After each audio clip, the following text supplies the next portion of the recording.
Baik, Assalamualaikum warahmatullahi wabarakatuh. Izinkan saya mempresentasikan hasil kerja dari tugas review jurnal berdasarkan peluang bisnis dengan atau sesuai dengan bidang keilmuan. Baik, izinkan saya memperkenalkan diri terlebih dahulu. Saya adalah Andita Mujahida dengan nomor induk mahasiswa 24 002 030 1075, yang mana notabene saya adalah seorang lulusan dari jurusan keteknikan, khususnya pendidikan teknologi pertanian, konsentrasi pengolahan pangan, yang sekarang sedang bertempat di Fakultas Teknik Universitas Negeri Makassar. Jadi saya mengambil jurnal mengenai atau tidak jauh temanya dari bidang keilmuan tentang pengolahan pangan atau tentang pangan.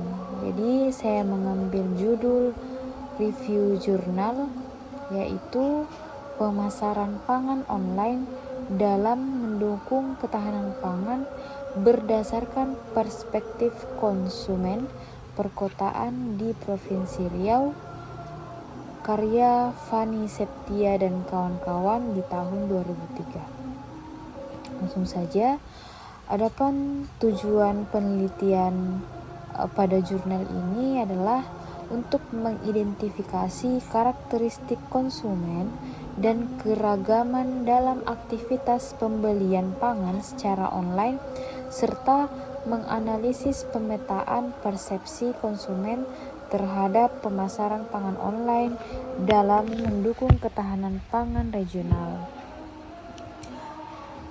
Subjek penelitian pada jurnal ini adalah masyarakat dengan usia produktif yang memang sering atau kerap kali menggunakan media online dalam kehidupannya. Metode penelitian yang digunakan pada penelitian ini adalah metode survei menggunakan kuesioner sebagai alat pengumpulan data untuk mengumpulkan persepsi atau pandangannya masyarakat.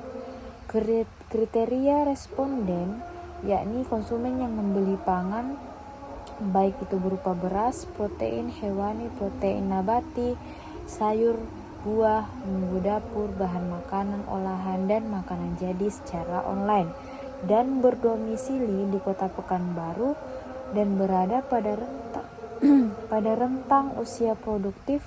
Dengan pertimbangan pada usia tersebut, individu sudah memiliki kemampuan dalam pengambilan keputusan ekonomi dan memiliki usaha produktif yang menghasilkan pendapatan, baik pendapatan individu maupun rumah tangga.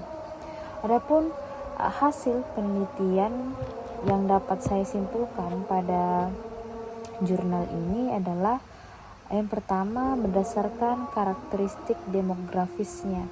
Jadi konsumen yang berbelanja pangan online umumnya 34,28% itu berada pada rentang usia produktif, khususnya usia 26 sampai 35 tahun, atau yang pada masa ini tergolong generasi Z dan generasi milenial yang dalam kesehariannya tidak terlepas dari gadget maupun kemajuan teknologi. Pendidikan konsumen yang berbelanja pangan secara online sekitar 43,57% berpendidikan SMA dan 31,42% berpendidikan sarjana. Hal ini memperlihatkan bahwa makin tinggi tingkat pendidikan, konsumen makin mempercayai berbelanja secara online.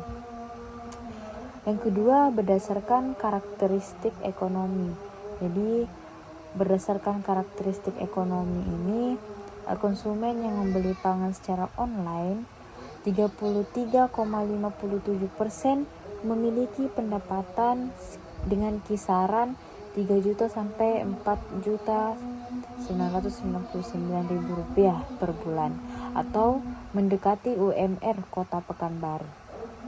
Proporsi pengeluaran pangan terhadap total pengeluaran rumah tangga responden masih tergolong tinggi, yakni 67,82%, rumah tangga dengan pengeluaran pangan lebih dari 60% dari total pengeluaran rumah tangganya dapat dikategorikan sebagai rumah tangga rentang pangan.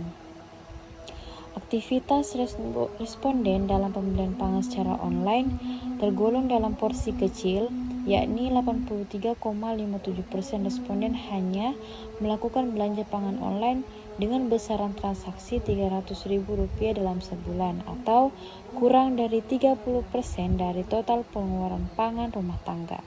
Konsumen perkotaan masih memilih media offline dalam pemenuhan sebagian besar kebutuhannya.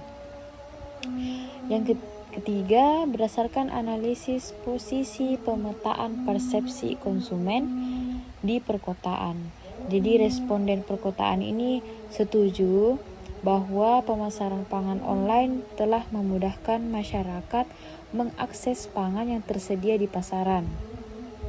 Responden pada beberapa kecamatan yang berada jauh dari perkotaan ini menilai harga pangan pada pemasaran online cukup terjangkau pada konsumen yang berada pada daerah yang pusat atau lokasi pemasaran online, dengan menilai harga pangan yang dibeli secara online menjadi lebih mahal karena dibebankan dengan biaya pengiriman yang ditentukan oleh jarak.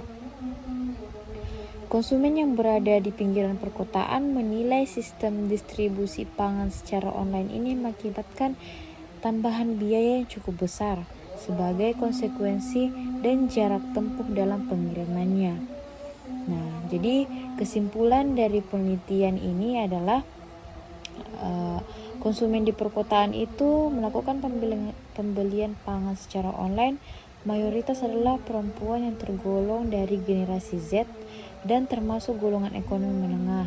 Proporsi pengeluaran pangan secara online masih rendah, artinya masyarakat perkotaan masih memilih membeli pangan secara langsung atau offline, baik di pasar tradisional, toko sembako, warung maupun retail modern.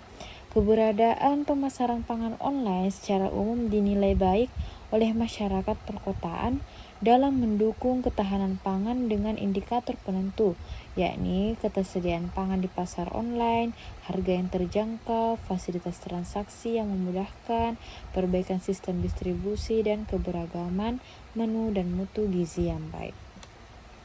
Sekian dari saya atas presentasi review jurnal peluang bisnis berdasarkan bidang keilmuan. Saya akhiri, wassalamualaikum warahmatullahi wabarakatuh.